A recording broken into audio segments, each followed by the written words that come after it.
नमस्ते. मला कोणाच्याही दुःखाचं कारण नाही बनायचं. मला तुम्हा सगळ्यांच्या आनंदाचं कारण बनायचं आहे. हे माझ्यासाठीचं झालं ॲज अ फिलॉसॉफर म्हणून. परंतु तुमच्यासाठी काय असायला पाहिजे, तर तुम्हाला हे गर्दीचं कारण बनायचं आहे, गर्दीचा हिस्सा बनायचं नाही. कधीही लक्षात ठेवा, आपल्याला काय बनायचं, हिस्सा की कारण, हे खूप महत्त्वाचं आहे. आणि ही 30 एप्रिल आणि 4 जूनच्या ज्या परीक्षा आहे त्याच्यासाठीच्या अतिसंभाव्य या सिरीजमधून तुम्हाला खूप सारे प्रश्न यायला पाहिजेत अशी अपेक्षा करतो. आणि त्याचबरोबर आपण परीक्षेला येणारे, अर्थातच मी परीक्षेला येणारे हे मुद्दाम शब्द टाकलेले आहेत, कारण का तर परीक्षेला ॲज इट इज क्वेश्चन्स आलेले आहेत. याच्यासाठी अनुभव जर घ्यायचा असेल तर हिस्ट्री फॉर ऑल या टेलिग्राम चॅनलवरती जाऊन तुम्ही सर्च करू शकता की परीक्षेला आलेले क्वेश्चन्स किंवा प्रश्न असं टाकलं तर सर्च केलं तर तुम्हाला मिळून जाईल. ठीक आहे. तर गट ब आणि गट क या पूर्व परीक्षेसाठी, गट ब आणि गट क च्या पूर्व परीक्षेसाठी अतिसंभाव्य अर्थात परीक्षेला येणारे अतिसंभाव्य प्रश्न सिरीज आपण सुरू केलेले आहे. या प्रश्न सिरीजच्या भाग नंबर 6 मध्ये तुम्हा सर्वांचं मी तहे दिलशी स्वागत करतोय. त्याचबरोबर हा व्हिडिओ शेवटपर्यंत बघायचा आहे, कारण का तर या व्हिडिओच्या माध्यमातून अनेक प्रश्न जे परीक्षेला येऊ शकतात, त्याचबरोबर त्याच्यामध्ये सांगितलेली जी माहिती आहे तर ह्या माहितीच्या आधारावरती अनेक क्वेश्चन्स तसे बनू शकतात. म्हणून पुन्हा एकदा मी हिस्ट्री बाय सचिन गुळिक अर्थातच प्राध्यापक सचिन गुळिक तुम्हा सगळ्यांचं हिस्ट्री बाय सचिन गुळिक या यूट्यूब आणि टेलिग्राम या सर्वच डिजिटल प्लॅटफॉर्ममध्ये तुम्हा सगळ्यांचं परत एकदा स्वागत करतो. आणि अजून एक अपेक्षा करतो की तुम्हा सगळ्यांचा अभ्यास जो आहे हा खूप चांगल्या पद्धतीने चालू आहे. ठीक आहे. अभ्यासामध्ये कोणत्याही प्रकारचा व्यत्यय नाही. आणि जर अशा प्रकारचा जर तुम्हाला प्रॉब्लेम येत असेल तर तुम्ही संबंधित शिक्षक असतील किंवा त्याचबरोबर तुमच्यासोबत असणारे जे काही कलिग्स आहेत तर यांच्याबरोबर तुम्ही संपर्क साधायचा आणि तुमच्या समस्यांचं निराकरण पटकन करून घ्यायचं आहे. तर अतिसंभाव्य परीक्षेला येणाऱ्या अतिसंभाव्य सिरीजच्या भाग नंबर 6 मध्ये पुन्हा एकदा स्वागत करून आपण पहिल्या प्रश्नाकडे वळतोय. पहिला प्रश्न आहे विधाने पहा. विधाने पहा म्हटले, फक्त पहा म्हटलेले. ठीक आहे. सोडवायचं आहे का? येस सोडवायचं आहे. नाही तर तिथं पहा म्हटलं तर पाहतच बसाल तुम्ही. तर पुण्यातील सनातनी मंडळींनी स्वामी दयानंद सरस्वती यांना विरोध केलेला होता. त्याचबरोबर दुसरा स्टेटमेंट आहे अ आणि ब सांगते परिणामी स्वामींनी आर्य समाजाची शाखा हे कराची या ठिकाणी सुरू केलेली होती. तर आर्य समाजाला स्वामी दयानंद सरस्वती आले आणि इथं आर्य समाज स्वामी दयानंद सरस्वती आणि शाखा कराची हे ठिकाण आलेलं होतं. ऑप्शन्स आहेत फक्त अ बरोबर, ब बरोबर कोणतेही नाही. आणि इथं सांगितलेलं आहे काय तर दोन्हीही बरोबर आहेत, म्हणजे अ आणि ब हे दोन्ही बरोबर येतात. परंतु आर्य समाजाची स्थापना ही झाली होती 1875 मध्ये मुंबई या ठिकाणी, एप्रिल 1875 मुंबई या ठिकाणी. ठीक आहे. आणि याच्यानंतर 1875 नंतर पुण्यामध्ये सत्यशोधक समाजाने त्यांच्या कार्यकर्त्यांनी जेव्हा स्वामी दयानंद सरस्वती यांची पुण्यात मिरवणूक काढली त्यावेळी सनातनी लोकांनी काय केलं, त्यांना प्रचंड विरोध केलेला होता आणि त्यांना एक सायमल्टेनियस एक दुसरी मिरवणूक सुद्धा इथल्या सनातनी लोकांनी काढलेली होती. हे स्टेटमेंट कसं आहे तर बरोबर येतं. ठीक आहे. दुसरं स्टेटमेंट काय सांगतंय, स्वामींनी आर्य समाजाची शाखा कराची या ठिकाणी सुरू केली. कराची आज पाकिस्तानमध्ये आहे, परंतु तत्कालीन कालावधीमध्ये हे अर्थात पंजाब प्रांतामध्ये होतं. म्हणून इथं कराचीमध्ये होती का तर नाही. हे स्टेटमेंटमध्ये मात्र या ठिकाणी लाहोर असायला पाहिजे. लाहोरमध्ये 1877 मध्ये स्वामी दयानंद सरस्वती यांनी आपलं मुख्यालय अर्थातच शाखा आणि मुख्यालय हे दोन्ही पण लाहोर या ठिकाणी सुरू केलेलं होतं. म्हणून आपल्याला स्टेटमेंट फक्त अ बरोबर आहे. अर्थात इथे तर काय खोटे नाही, म्हणजे काय खोटे नाही म्हणजे खरं काय आहे या शब्दांबरोबर मैत्री करून ठेवा. तर खरं काय आहे तर हे खरं आहे, अर्थातच दुसरं चुकीचं आहे. म्हणजेच काय खोटे नाही तर अ खोटे नाही, म्हणजे अ बरोबर आहे. 1 नंबर उत्तर याचं मिळून जातं. या सध्या चालू असणाऱ्या लेक्चरची PDF या टेलिग्राम चॅनलवरती तुम्हाला मिळून जाते. तिथं प्रश्न आणि त्यामध्ये खूप सारे आन्सर्स वगैरे दिलेले असतात. तर हिस्ट्री फॉर ऑल या ऑफिशियल चॅनलवरती तुम्हाला मिळून जाईल. त्यानंतर 2 नंबरचा प्रश्न आहे की दांडी यात्रा म्हटलं की आपल्याला सविनय कायदेभंग आणि मार्च आणि एप्रिलची दांडी यात्रा आठवली पाहिजे. महाराष्ट्रातील कोणकोणत्या व्यक्तींचा सहभाग होता, प्रश्न यावरती कंपल्सरी विचारला जातो. तर पहिले आहेत बाळासाहेब खेर, दुसरे लोकमान्य टिळक, त्यानंतर जमनालाल बजाज, शामराव पाटील आणि सखा पाटील आहेत. ठीक आहे. सखा पाटील म्हणजेच कोणतं, संयुक्त महाराष्ट्र चळवळीला विरोध करणारे. शामराव पाटील, जमनालाल बजाज म्हणजे गांधीजींबरोबर होते. लोकमान्य टिळक म्हणजे जहालवादाचे पुरस्कर्ते आणि बाळासाहेब खेर म्हणजे 1946 पासून 1951 पर्यंत बॉम्बे प्रांताचे CM होते, चीफ मिनिस्टर होते, मुख्यमंत्री होते. ठीक आहे. तर दांडी यात्रेत सहभागी कोण कोण होते. दांडी यात्रा म्हणजेच काय तर सविनय कायदेभंगाची चळवळ आहे आणि या कायदेभंग चळवळी दरम्यान इथं वेगवेगळ्या कायद्यांचा भंग करायचा होता आणि याच्यामध्ये मिठाचा सत्याग्रह करायचा होता. आणि मिठाचा सत्याग्रह म्हणजेच दांडी या ठिकाणी गेल्यानंतर मग याची डेट काय आहे तर मार्च मध्ये निघालेला हा जत्था अर्थातच एप्रिल महिन्यामध्ये कुठं दांडी या ठिकाणी पोहोचला. मग दांडी यात्रेमध्ये पोहोचत असताना जे महात्मा गांधीजींसोबत सगळे सहकारी होते तर कारवा तिथपर्यंत जाऊपर्यंत खूप मोठा वाढलेला होता, म्हणजे जवळपास 80,000च्या आसपास लोकांना अटक झाली होती. विचार करा लोक किती असतील. आणि इथं मग दोन संख्या येतात बघा, एक 72 येते आणि एक दुसरी 78 येते. एक भारतीय राष्ट्रीय काँग्रेसची संख्या आहे आणि दुसरी महात्मा गांधीजींसोबत साबरमती आश्रमामध्ये निघालेली संख्या आहे. तर हे दोन्ही संख्या 72 78च्या मार्च एप्रिल हे दोन्ही लक्षात ठेवा. तर महाराष्ट्रातील व्यक्ती कोण कोण होते, मग तुम्हाला लक्षात आलं असेल की 1930 आहे, म्हणजे 1930 ला लोकमान्य टिळक होते का, तर नाही. म्हणजेच बाकीचे सगळे लोक इथं होते, अस्तित्वात होते. म्हणजेच आपल्याला ऑप्शन्स मध्ये काय सोडायचं आहे, तर ब हा ऑप्शन्स कट करून बाकीचे सगळे आपल्याला जोडता येऊ शकतात. ब इथं आहे, इथं पण आहे आणि वरील पैकी सर्व हे तिन्ही ऑप्शन आपल्याला कट झाले. अर्थात एकच ऑप्शन राहिला, तो म्हणजेच कोणता, तर अ ई ड आणि क, अर्थातच अ क ड ई ह्या ऑप्शन राहिला. हे उत्तर याचं बरोबर येऊन जातं. तर अशा प्रकारे तुम्हाला सविनय कायदेभंग चळवळ, आता गांधीजींच्या चळवळी कोणकोणत्या आहेत, तर इथं आहे की सविनय कायदेभंग चळवळ, ठीक आहे, सविनय कायदेभंग चळवळ. याच्या अगोदरची असहकार चळवळ आहे आणि त्याचबरोबर इथं 1942चं छोडो भारत आंदोलन. त्याच्यानंतर सर्वात महत्त्वाची कोणती येते, तर सत्याग्रह, चंपारण्याचा सत्याग्रह आहे. त्याच्याबरोबरच अहमदाबाद, त्यानंतर खेडा सत्याग्रह, खिलाफत चळवळ. या महत्त्वाच्या चळवळी महात्मा गांधीजी यांच्या दृष्टिकोनातून महत्त्वाच्या आहेत. यावरती फोकस करा, प्रश्न विचारला जातो. त्यानंतर सखा पाटील जे येतात, तर संयुक्त महाराष्ट्राच्या चळवळीमध्ये मोरारजी देसाई यांच्यासोबत असणारे सखा पाटील नंतर संयुक्त महाराष्ट्राच्या चळवळीमध्ये समर्थनार्थ भूमिका घेणारे ठरले होते. जमनालाल बजाज महात्मा गांधीजींसोबत प्रत्येक चळवळीमध्ये महत्त्वाची भूमिका बजावत होते. वारली समुदायासाठी यांनी सकारात्मक दृष्टिकोन बाळगला. त्याचबरोबर ठक्करबापांना मदत केली आणि 1946 मध्येच 1946 नंतर 1951 पर्यंत बीजी खेर अर्थात बाळासाहेब खेर हे बॉम्बे प्रांताचे मुख्यमंत्री म्हणून काम केलं होतं. अर्थातच या दांडी यात्रेमध्ये म्हणजे सविनय कायदेभंगाच्या चळवळी अंतर्गत सुरू झालेल्या या ऍक्टिव्हिटीजमध्ये महाराष्ट्रातील या व्यक्तींचा गट सहभागी होता. ठीक आहे. 3 नंबरचा प्रश्न काय सांगतोय, व्यक्ती आणि संस्था याबद्दल चुकीची जोडी ओळखा. चुकीची जोडी सांगितलेली आहे. या शब्दांबरोबर मी ऑलरेडी सांगितले की तुम्ही मैत्री करायला पाहिजे. मैत्री केली तर तुमचे क्वेश्चन सुटतात. मी 1000 वेळा सांगितलेलं आहे की प्रश्न नीट वाचल्यानंतर उत्तरही तिथंच सापडून जातं कधी कधी, पण आपल्या एवढ्या सिली मिस्टेक्स होतात की आपल्याला कळत नाही की नेमकं प्रश्न काय आहे आणि अनावधानाने चुकीच्या उत्तराला काय करतो, बरोबर करून येतो. म्हणजे सिली मिस्टेक्स तिथं करून येतो. तर त्या टाळायचे. 2 पेक्षा जास्त सिली मिस्टेक्स झाल्या तर तुमचा रिझल्ट निगेटिव्ह येतो, हे पण लक्षात ठेवा. आणि दुसरी गोष्ट आपलं जर सर्वात महत्त्वाचं की सिली मिस्टेक जर टाळता आल्या तर तुमचा रिझल्ट हा पॉझिटिव्ह येण्याची शक्यता असते. ठीक आहे. इथं सर्वात महत्त्वाचं की सुखदेव उईके आहेत, रेवजी चौधरी, कॉम्रेड नजूबाई गावित, अनुताई वाघ. म्हणजेच इथं जातो कुठं, तर हा क्वेश्चन आहे आदिवासी चळवळींच्या संबंधातला. ठीक आहे, आदिवासी चळवळ. कारण यावरती या आदिवासी चळवळ यावरती वारंवार काय करतं, आयोगाकडून प्रश्न विचारला जाऊ शकतो. आदिवासी चळवळ. सुखदेव उईके आम्ही आमच्या आरोग्यासाठी, रेवजी चौधरी आदिवासी सेवा मंडळ, कॉम्रेड नजूबाई गावित श्रमिक महिला संघ, अनुताई वाघ आदिवासी युवक क्रांती. ऍक्च्युली याच्यामध्ये पहिल्या 2-3 जोड्या मात्र योग्य जोडलेल्या आहेत, परंतु 4 नंबरच्या जोडीमध्ये मात्र काहीतरी आपल्याला गफलत येते. मग तुम्हाला जी वन डे बॅच सांगितलेली आहे त्या वन डे बॅच मध्ये कशा पद्धतीने घेतलेलं आहे हे पण मी तुम्हाला सांगून देतो की कशा पद्धतीने सगळं आदिवासी महिला वृत्तपत्र हे सगळे टॉपिक कव्हर केलेले आहेत. तर सुखदेव उईके यांनी आदिवासींच्या विकासासाठी आणि त्यांच्या आरोग्यासाठी खूप महत्त्वाचं, आम्ही आमच्या आरोग्यासाठी योग्य आहोत हे सांगितलेली होती भूमिका.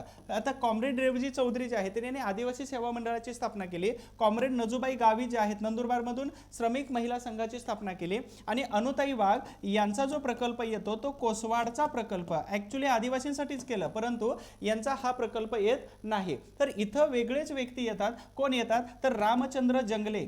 ठीक आहे, रामचंद्र जंगले यांनी सुरू केलेली महत्त्वाची संस्था म्हणजे आदिवासी युवक क्रांती दल होती. तर तुम्हाला वन डे बॅच मध्ये कशा पद्धतीने शिकवलं जातं याचा एक डेमो तुम्हाला दाखवून देतो इथं. ठीक आहे, हे तुम्हाला समजलं. आदिवासी चळवळ आणि त्याचबरोबर महत्त्वाच्या महिला याच्यामधून आपण इथं कव्हर केलेल्या आहेत, किमान 2 महिला तरी कव्हर केलेल्या आहेत. तर प्रश्न हा राहतो की तुम्हाला कसं शिकवलं जातं. ठीक आहे, तर रामचंद्र जंगले यांचा आदिवासी युवक क्रांती, अनुताई वाघ कोसवाडचा प्रकल्प इथं दिसून येतो. आता इथं बॅच मध्ये काय सांगितलेलं आहे तर हे आहे, दामोअण्णा टोकेकर आहेत, हिंदू सेवा संघ शैक्षणिक कार्यासाठी सुरू केलं पालघर जिल्ह्यामध्ये. बीडमध्ये डोंबरी या ठिकाणी सोंदारा गुरुकुल योजना सुरू केलेली होती दामोअण्णा टोकेकरांनी.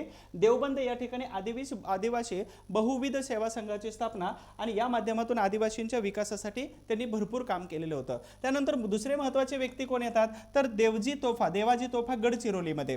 लक्षात ठेवा, कधी पण आदिवासी विकासासाठी आदिवासी समुदायातूनच खूप मोठी लोक कामाला आलेली होती आणि त्यांनीच आदिवासींच्या शैक्षणिक, आर्थिक, धार्मिक, राजकीय विकासासाठी भरपूर काम केलेलं होतं. तर देवाजी तोफा गडचिरोलीमध्ये, लेखा मेंढा गावामध्ये आमच्या गावात आम्ही सरकार अशी घोषणा यांनी केलेली होती. क्वेश्चन्स इथं बनू शकतो, याचा स्क्रीनशॉट काढून घ्या आणि याच्यावरती तुम्हाला किमान एक क्वेश्चन तरी पडण्याची शक्यता नाकारता येत नाही. ठीक आहे. रामचंद्र चिमाजी जंगले यांनी आदिवासी युवक क्रांती दल, मी फक्त एक डेमो दाखवलेला आहे. दुसरं काळूराम काकड्या दोधडे, बापूराव नारायण मडावी आणि मारुती शिवराम बांडे. अशा पद्धतीने या लोकांनी, म्हणजे खूप सारे आहेत, एकच तुम्हाला डेमो दाखवतोय, या लोकांनी आदिवासींच्या विकासासाठी काम केलेलं होतं. अजून एक महत्त्वाची सूचना आहे बघा, वन डे रिव्हिजन बॅच आहे आणि ह्या वन डे रिव्हिजन बॅचमध्ये संपूर्ण इतिहास, म्हणजे याच्यामध्ये साधारणतः 12पेक्षा जास्त 12पेक्षा जास्त व्हिडिओज आपण इथं देतोय. 1 महिन्याची व्हॅलिडिटी आहे, फक्त 2 वेळा व्हिडिओ पाहता येईल, 250 रुपये फी आहे आणि याच्यामध्ये महाराष्ट्राचा इतिहास आहे, त्याचबरोबर समाजसुधारक दिलेला आहे, आधुनिक भारताचा इतिहास दिलेला आहे. हे सगळं कव्हर करतोय आपण वन डेच्या बॅचमध्ये. ॲप्लिकेशन डाउनलोड करा, हिस्ट्री बाय सचिन गुळिक हे ॲप्लिकेशन आहे, या ॲप्लिकेशनमध्ये डाउनलोड करा. इथं तुम्हाला ही बॅच दिसून देते, पेड बॅचेस, पेड कोर्सेसमध्ये. तिथून त्याचबरोबर तुम्हाला डेमो व्हिडिओज आणि फ्री PDF वगैरे आहेत, ते तुम्ही घेऊ शकता. नंबर 4चा क्वेश्चन आहे, उमाजीचे दुसरे शिवाजी झाले असते असं स्टेटमेंट विचारलेलं आहे. उमाजीचे दुसरे शिवाजी झाले असते हे कोणी म्हटलेलं आहे? उमाजीचे दुसरे शिवाजी. न्यायमूर्ती जेम्स टेलर, बापूसिंग परदेशी, कॅप्टन अलेक्झांडर किंवा कप्तान मॅकिंतोश. आता यापैकी ऑप्शन्स योग्य कोणता आहे? उमाजी नाईक म्हणजे 1857च्या उठावाच्या पूर्वी ज्या लोकांनी उठाव केलेले होते आपले न्याय, हक्क, अधिकारांसाठी इंग्रजांच्या विरोधामध्ये, त्या लोकांनी उठाव जे केले होते त्याच्यापैकी सर्वात महत्त्वाचे क्रांतिकारक म्हणजेच उमाजी नाईक होते. जेजुरीच्या जत्रेमध्ये, म्हणजे इथं घाटावरच्या जत्रेमध्ये, तर एका ब्रिटिश अधिकाऱ्याचं डोकं मारून उमाजी नाईक यांनी आपला डेअरिंग किंवा आपलं अस्तित्व निर्माण करून ठेवलेलं होतं. सत्तू नाईक असतील, अमृता नाईक असतील, भागूजी यांच्या सगळ्यांच्या सोबत उमाजी नाईक यांनी खूप मोठी पलटण उभा केलेली होती इंग्रजांच्या विरोधामध्ये. त्यांचा बंदोबस्त करण्यासाठी खूप साऱ्या लोकांची सोय केलेली होती. शेवटी पुण्याच्या जिल्हाधिकाऱ्यांना 1831 मध्ये त्यांनी सापडत नाहीत म्हणून काय केलं, राजीनामा द्यावा लागला होता. सासवडच्या छावणीचं एक उदाहरण सांगतो तुम्हाला, द प्राईड ऑफ पुरंदर. ठीक आहे. सासवडच्या छावणीमध्ये हल्ला केला आणि त्याचं जे डोकं आहे इंग्रज अधिकाऱ्याचं, डोकं मारलं, अर्थात कापलं आणि त्याची गुढी उभा केली होती. इंग्रज सरकारमध्ये एवढी दहशत, म्हणजे 3-3, 4-4 वेळा जाहीरनामा प्रसिद्ध करावा लागला होता. बिघे जमीन, कितीतरी बिघे जमीन त्यांना देऊ केली होती की आम्हाला यांना पकडून द्या. तर ऑप्शन्समध्ये कोण कोण आहेत? जेम्स टेलर आहेत. जेम्स टेलर यांनी उमाजी नाईक यांना फाशीची शिक्षा दिलेली होती म्हणून हा व्यक्ती मी इथं घेतलेला आहे. दुसरी गोष्ट, बापूसिंग परदेशी हे त्यांचे मित्र होते. बापूसिंग परदेशी आणि दुसरी 2 लोक आहेत, काळू आणि दुसरे नाना. ठीक आहे. तर काळू, नाना आणि बापूसिंग परदेशी. अर्थात मित्र पण असे बनवायचे की ज्यांनी जिंदगीभर गद्दारी केली नाही पाहिजे, परंतु गद्दारी जर केली तर अशा प्रकारच्या क्रांतिकारकांना फासावरती जावं लागलं होतं. म्हणून जवळचा एक तरी किमान असा ठेवायचा की ज्याच्यासोबत आपण विश्वासाने खूप साऱ्या गोष्टी शेअर करू शकतो. मग तो कोणीही असू शकतो किंवा ती कोणी असू शकते. तर बापूसिंग परदेशी आणि काळू आणि बाळू काळू आणि नाना या दोघांनी काय केलं, तर या उमाजी नाईक, क्रांतीवीर उमाजी नाईक यांना पकडून दिलं होतं. अर्थात राजे उमाजी नाईक. भोर तालुक्यामध्ये 14 गावांचा इनाम हा टॅक्स हा यांच्याकडे जमा करायचा होता. अर्थात स्वतःला राजा ही पदवी लावलेली होती आणि म्हणूनच दुसरे शिवाजी झाले असते असं स्टेटमेंट या दोघांपैकी एकाने केलेलं आहे. कॅप्टन अलेक्झांडर आणि कॅप्टन मॅकिंतोश या दोघांची नेमणूक केली होती उमाजी नाईक यांना पकडून देण्यासाठी. शेवटी कोणी पकडून दिलं? अर्थात कोणी पकडून दिलं? या दोघांनी पकडून दिलं. पण स्टेटमेंट कोणी केलं होतं? तर कॅप्टन मॅकिंतोश यांनी स्टेटमेंट केलं की जर उमाजी नाईक पकडले गेले नाही तर या स्वराज्याचे, या महाराष्ट्राचे दुसरे छत्रपती शिवाजी महाराज म्हणजे उमाजी नाईक बनतील, असं यांनी स्टेटमेंट केलेलं होतं. ठीक आहे. 1832 मध्ये त्यांना फाशीची शिक्षा दिली आणि 3 दिवस त्यांची बॉडी, अर्थात जो फाशी दिलेली जी जागा आहे तर त्याच ठिकाणी त्यांना लटकवून ठेवलं होतं. कारण एकच होतं की अशासारखं कृत्य पुन्हा ब्रिटिश सरकारच्या विरोधामध्ये कोणी करायला नको आहे. आता प्राईड ऑफ पुरंदर असं म्हटलं जातं. पुरंदर किल्ल्याच्या पायथ्याला त्यांचं गाव आहे. तर उमाजी नाईक राजा होऊन छत्रपती शिवाजी सारखे स्वराज्य स्थापणार नाही. उमाजी पुढे छत्रपती शिवरायांचा आदर्श होता. ठीक आहे. त्याला अर्थात मॅकिंतोशचे शब्द आहेत, मी त्यांना म्हणतो त्याला फाशी दिली नसती तर तो दुसरा शिवाजी झाला असता. हे केवळ गौरवोद्गार नाही तर हे सत्य आहे. म्हणजे मॅकिंतोश, कॅप्टन मॅकिंतोशला एवढी भीती होती. द प्राईड ऑफ पुरंदर, अर्थात यांच्यावरती मी लेक्चर घेतलेलं आहे युट्यूबला, उमाजी नाईक बाय सचिन गुलिक असं टाकलं तर तुम्हाला लेक्चर भेटून जाईल. पुढील प्रश्न आहे 5 नंबरचा, व्हाईसरॉय आणि त्यांचे महत्त्वाचे निर्णय. Lord Ripon Curzon Lytton Metcalfe खूप प्रसिद्ध गव्हर्नर जनरल आणि गव्हर्नर व्हाईसरॉय घेतलेले आहेत. इथं आग्रा स्टॅच्युटरी सिव्हिल, ताजमहल ताजमहल सुशोभीकरण आणि स्थानिक स्वराज्य संस्था. तर जोड्या लावायला असं लावता येतं. तर लॉर्ड रिपन यांनी काय केलं होतं, स्थानिक स्वराज्य संस्था. लॉर्ड रिपनचा कालावधी किती येतो, तर लॉर्ड रिपन हा 1800 ओके, तर 1880 पासून 1884 पर्यंत होते. मग स्थानिक स्वराज्य संस्था कायदा आला 1882 ला. ठीक आहे. त्यानंतर लॉर्ड कर्झन यांनी ताजमहल सुशोभीकरणासाठी काय केलं होतं, इराण या देशावरून दिवे मागवलेले होते, इराण या देशावरून दिवे. परंतु इथं लॉर्ड विल्यम बेंटिक जे आहेत, तर या बेंटिकने काय केलं, ताजमहल पाडू आणि आपण भंगारात विकू असं सांगितलं होतं. बरं झालं त्यानं केलं नाही ते. ठीक आहे. तर ताजमहल सुशोभीकरण कर्झननी केलेलं होतं. त्यानंतर लॉर्ड लिटन यांनी स्टॅच्युटरी सिव्हिल सर्व्हिस ऍक्ट म्हणजेच काय, तर 21 वर्षावरून त्यांनी 19 वर्ष वय केलेलं होतं. कशाचं, तर या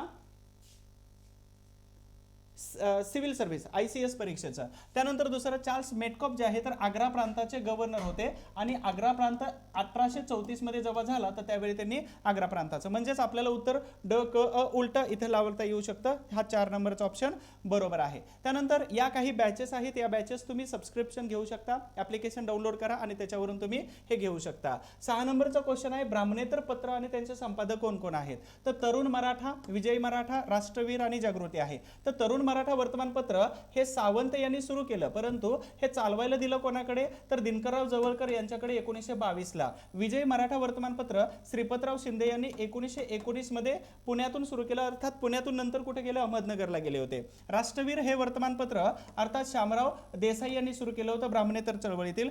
जागृती वर्तमानपत्र भगवंतराव पाळेकर यांनी साधारणतः 1917च्या दरम्यान सुरू केलं होतं. म्हणजेच आपल्याला ऑप्शन्स मध्ये काय ठेवता येऊ शकतं, तर क ड अ आणि ब. ठीक आहे. तर याच्यामध्ये क ड नाही, तर हा ऑप्शन आपल्याला योग्य करता येऊ शकतो. छत्रपती शाहू महाराज यांनी मदत केलेली ही सगळी वर्तमानपत्र आहेत महत्वाचे. तर याचा एकदा फोटो किंवा तुम्ही हा एकदा चार्ट बघू शकता की जेवढ्या वर्तमानपत्रांना मदत केली तेवढ्या सगळ्या वर्तमानपत्रांचा एक फोटो मी लावलेला आहे, ऑलरेडी झालेल्या लेक्चरचा स्क्रीनशॉट आहे. 7 नंबरचा प्रश्न आहे, ली आयोगाची नेमणूक कोणत्या वर्षी करण्यात आली होती, 1932, 25, 23 आणि 31. तर ली आयोगाची 1923 ला केली. 1924 ला काय केलं, त्याच्यावरती शिफारशी टाकल्या गेल्या आणि 1926 ला काय केलं, तर लोकसेवा आयोगाची स्थापना केलेली होती. लोकसेवा आयोगाची स्थापना म्हणजेच 1923 ला ली आयोगाची स्थापना झालेली होती.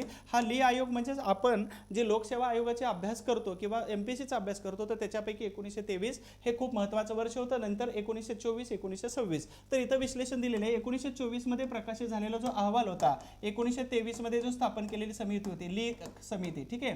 आणि त्यात ब्रिटिश आणि भारतीय सदस्य समान संख्या होते. त्यामध्ये संघ लोकसेवा आयोग, पहिला लोकसेवा आयोग 1926 ला, नंतर 1950 ला सुरू झाला आणि याच्यामध्ये मग राज्य आणि केंद्र असे लोकसेवा आयोग स्थापन झाले होते. तर या आयोगाच्या शिफारशीनुसार सर रॉस बार्गर हे पहिले लोकसेवा आयोगाचे अध्यक्ष बनलेले होते. त्यानंतर पुढील महत्त्वाचे प्रश्न आहेत. प्रश्न आहे 1773च्या नियामक कायद्याने कंपनीचे गव्हर्नर जनरल यांना मदत करण्यासाठी, गव्हर्नर जनरलवर रिस्ट्रिक्शन्स आणायचे होते आणि मदत करण्यासाठी 4 सदस्यांची कौन्सिल आणली. 4 सदस्यांची कौन्सिल आणली. त्या कौन्सिलमध्ये खालील गटातील खालील पर्यायापैकी कोण व्यक्ती होते, तर यापैकी फ्रान्सिस, क्लेवरिंग, बार्वेल आणि जोन्स. ठीक आहे. याच्यामध्ये बार्वेल, जोन्स नव्हते. ठीक आहे, जोन्स नाहीत. त्यानंतर नाखेल, थॉम्सन, क्लेवरिंग, डिग्बी नाहीत, पंतप्रधान होते आणि नाखेल पण आहेत. क्लेवरिंग, बार्वेल, मान्सन आणि फ्रान्सिस. खालचा ऑप्शन बघू, मान्सन, बार्वेल, फिलिप्स आणि लिमेस्टर. तर लिमेस्टर नाहीत, फिलिप्स नाहीत. तर हे कोण होते, लिमेस्टर, फिलिप्स वगैरे. तर हे महत्त्वाचे व्यक्ती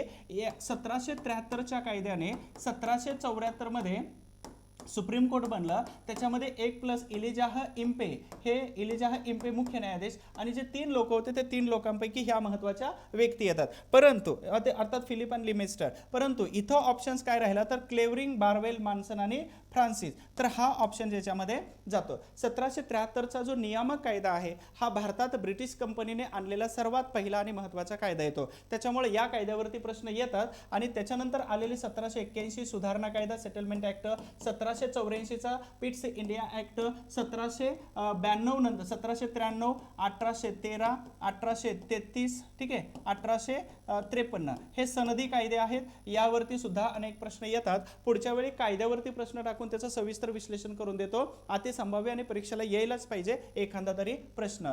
9 नंबर सेकंड लास्ट क्वेश्चन घेतोय आपण. सत्यशोधक समाजाबद्दल खालील विधानांचा विचार करा. विचार करायला सांगितलेले, मग आपल्याला पर्यायामधून योग्य उत्तर आपल्याला निवडायचं आहे. आहे. सत्यशोधक समाजाची झेंडा मिरवणूक, ही झेंडा मिरवणूक 1885 मध्ये काढली. ठीक आहे. दुसरा आहे, समाजाचे दुसरे अध्यक्ष विश्रामरामजी घोले होते.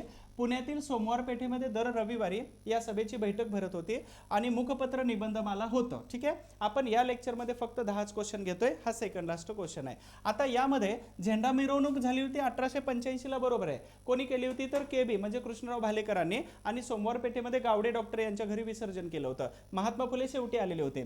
अध्यक्ष विश्रामरामजी घोले होते. लक्षात ठेवा 1873 ला झाली. 1875 पर्यंत महात्मा ज्योतिबा फुले होते. 1875 पासून 1877 पर्यंत डॉक्टर विश्रामरामजी घोले हे व्हाईसरॉयचे कोण होते, सहाय्यक परिचारक होते, अर्थात डॉक्टर होते. त्यांचीच मुलगी बाहुली आहे. तर यांनी अध्यक्षपद स्वीकारलं होतं. कन्फ्यूज इथं करून घेऊ नका, खूप सारं कन्फ्यूज होतं, हे बरोबर आहे. त्यानंतर पुण्यातील सोमवार पेठेमध्ये दर रविवारी या सभेची बैठक भरत होती, अगदी बरोबर आहे. त्याच्यानंतर सोमवार पेठ आज पुणे स्टेशनच्या जवळ आहे आणि तिथंच गावडे डॉक्टर गावडे यांच्या घरी ती बैठक भरत होती, जिथं मिरवणूक काढलेली होती. त्या बैठकीमध्ये लोकमान्य टिळकांपासून सगळी लोक असायचे. आणि समाजाचे मुखपत्र निबंधमाला, तर निबंधमाला नाही तर दीनबंधू नावाचं पहिलं वर्तमानपत्र होतं. ठीक आहे. त्याच्यानंतर वर्तमानपत्र कोणतं होतं तर सर्वात महत्त्वाचं अंबालहरी वर्तमानपत्र होतं. त्यानंतर शेतकऱ्यांचा कैवारी हे वर्तमानपत्र होतं आणि सर्वात महत्त्वाचं दीनबंधू बरोबरच दीनमित्र नावाचं वर्तमानपत्र. तर ह्या 4 महत्त्वाचे वर्तमानपत्र म्हणजेच यात सत्यशोधक समाजाचे मुखपत्र होते. ठीक आहे. मग निबंधमाला हे कोणाचं होतं तर हे चिपळूणकरांचं होतं आणि ह्या चिपळूणकरांचं काम एकच होतं, ते म्हणजे महात्मा ज्योतिबा फुले यांच्यावरती टीका करणे. आणि टीका करतात म्हणूनच कृष्णराव भालेकरांनी 1877च्या ऐन दुष्काळामध्ये दीनबंधू नावाचं वर्तमानपत्र सुरू केलेलं दिसून येतं आपल्याला. यावरती आयोगाने वारंवार एकाच प्रश्नपत्रिकेमध्ये 2-2, 3-3 वेळा प्रश्न विचारलेले. महात्मा फुले आणि त्यांचे सोबती सगळे करून टाका. ठीक आहे. 11 एप्रिलला लेक्चर टाकतोय, महात्मा फुलेंचं सगळं बघून घ्या, तोंडपाठ करून टाका. मग याच्यामध्ये ऑप्शन्स काय तर ड हा वेगळा येतो, हे सगळे बरोबर येतात. मग इथं ऑप्शन्स काय येतो तर ड सोडून इथं ड आहे, इथं ड आहे, इथं पण ड आहे. म्हणजेच अर्थात इलिमिनेशन जे मी करून देतो तुम्हाला, तर असंच इलिमिनेशन करायचं. अ ब क हे ऑप्शन बरोबर आहेत. आणि लास्ट क्वेश्चन घेतोय, जास्त काम नाही करत ना, त्याच्यामुळं आपण काय करतोय तर कमी क्वेश्चन घेतो या व्हिडिओमध्ये पार्ट 6 मध्ये. इथून पुढे 15 क्वेश्चन्स घेणार आहोत. ठीक आहे. 7 नंबर पासून. तर 1882च्या हंटर कमिशन समोर साक्ष देणाऱ्या व्यक्तींचा गट ओळखा. 1882 मध्ये हंटर कमिशन कशासाठी आलं होतं तर 1854 मध्ये चार्ल्स वूड हे आलेले होते आणि चार्ल्स वूड नंतर खूप मोठा गॅप पडला होता आणि काय करायचं 1866 मध्ये एक अहवाल तयार झाला, परंतु त्याच्यावरती काय झालं नाही आणि मग त्या अहवालाच्या आधारावरती विल्यम हंटर यांच्या अध्यक्षतेखाली हंटर कमिशन आलं. याचं काम 2च होतं. कोणतं तर एक प्राथमिक आणि दुसरं माध्यमिक. यांनी विद्यापीठीय शिक्षणासाठी मात्र कोणत्याही प्रकारचं काम केलेलं दिसून येत नाही. ठीक आहे. लक्षात ठेवा, खूप महत्त्वाचं आहे. मग याच्यामध्ये हंटर कमिशन समोर साक्ष कोणी कोणी दिली होती. साक्ष देण्यामध्ये 2-3 मुद्दे होते. कोणते मुद्दे होते तर शाळा तपासणीच असायला पाहिजे. ठीक आहे. शाळा तपासणीच असायला पाहिजे. त्याच्यानंतर दुसरं आहे मोफत आणि सक्तीचं शिक्षण दिलं पाहिजे. मुलींच्या अर्थात स्त्रियांच्या शिक्षणासाठी प्रोत्साहन दिलं पाहिजे. ठीक आहे. ह्या सगळ्या सोयी सुविधा आणि त्याचबरोबर सरकारी आणि खाजगी शाळांना अनुदान दिलं पाहिजे. ह्या सगळ्या सोयी सुविधा देण्यासाठी इथं काय केलं होतं साक्ष दिलेली होती. तर वाशी आपटे होते, महात्मा ज्योतिबा फुले, नानाशेठ हे 1865 मध्ये मृत्यू पावले होते आणि लोकहितवादी हे दोन्ही कट झाले. पहिला ऑप्शन कट झाला. महात्मा ज्योतिबा फुले, पंडिता रमाबाई, मगमो कुंटे, वासी आपटे हे दिसतात, परंतु अजून ऑप्शन आहेत का तर सदाशिव चिपळूणकर होते. चिपळूणकर म्हणजेच पुणे सार्वजनिक सभेचे महत्त्वाचे व्यक्ती. त्यानंतर भाऊदाजी लाड नव्हते आणि हरिरावजी चिपळूणकर नव्हते, तर हा ऑप्शन कट झाला. दुसरे लोकमान्य टिळक नसतात आणि शाहू महाराज नव्हते, विश्रामरामजी घोले नव्हते, म्हणजे 4 नंबरचा ऑप्शन सुद्धा कट झालेला दिसतो. राहिले 2 ऑप्शन म्हणजे महात्मा ज्योतिबा फुले, बाशी आपटे, महात्मा ज्योतिबा फुले आणि पंडिता रमाबाई. त्यांच्यासोबत अजून एक व्यक्ती घेऊ आपण इथं, सदाशिव चिपळूणकर. ह्या महत्त्वाच्या व्यक्तींचा गट आहे, लिहून ठेवा, कारण हा डाटा तुम्हाला अद्यापर्यंत मिळालेला नसेल, मिळाला असेल तर बेस्ट आहे. तर अशा पद्धतीनं हंटर कमिशनच्या शिफारशी फक्त प्राथमिक याच्यासाठी होता. बघा, स्वतःचा बेस्ट देण्याचा प्रयत्न करा 30 एप्रिलच्या निमित्ताने. ही वन डेची बॅच आहे. साधारणतः याच्यामध्ये 12+ व्हिडिओ आहेत, 250 रुपयाला मिळते. 1 महिन्याची व्हॅलिडिटी तुम्हाला मिळून जाते. आणि दुसरी गोष्ट, यामध्ये जे व्हिडिओज आहे तर या व्हिडिओच्या माध्यमातून तुम्हाला 12 ते 15 प्रश्नांची तयारी 100% करून घेतली जाते, कधीही लक्षात ठेवा. अजून एक महत्त्वाचं आहे बघा, ह्या सगळ्या शब्दांबरोबर तुम्ही मैत्री करायला शिका. म्हणजे कोणता बरोबर कोणता चूक आहे हे स्क्रीनशॉट काढा आणि याच्यानंतर याच्यावरती विचार करा की उत्तर कोणती बरोबर येऊ शकतात. ठीक आहे. दुसरं अजून एक महत्त्वाचं, ह्या सगळ्या बॅचेस आहेत ॲप्लिकेशनमध्ये जाऊन तुम्ही बघू शकता. आणि जशी परीक्षा जवळ येते तसं आपल्याला व्हायरल व्हायला सुरुवात होते. व्हायरल कोणकोणते असतात तर टेन्शन येतं, नैराश्य येते, वाचून न वाटणे, आर्थिक परिस्थितीचं आहे समजलेलं नसतं, वाचलेलं सगळंच येते असं वाटतं आणि एकटं हे सगळ्या खूप समस्या आहेत. हे व्हायरल इन्फेक्शन आहे. या व्हायरल इन्फेक्शन पासून सावध राहा. स्वतःवरती विश्वास ठेवा. काहीही करू शकतो आपण, फक्त तो आपल्यावरती विश्वास असायला पाहिजे. अशा पद्धतीनं आत्मसन्मानाच्या परीक्षेसाठी सामोरं जात असताना आत्मविश्वासाने सामोरं जा. अभ्यासातील कोणत्याही प्रकारच्या जर अडचणी येत असतील तर तुम्ही या नंबरवरती फोन केला तरी चालेल. Thank you so much. Wish you all the best.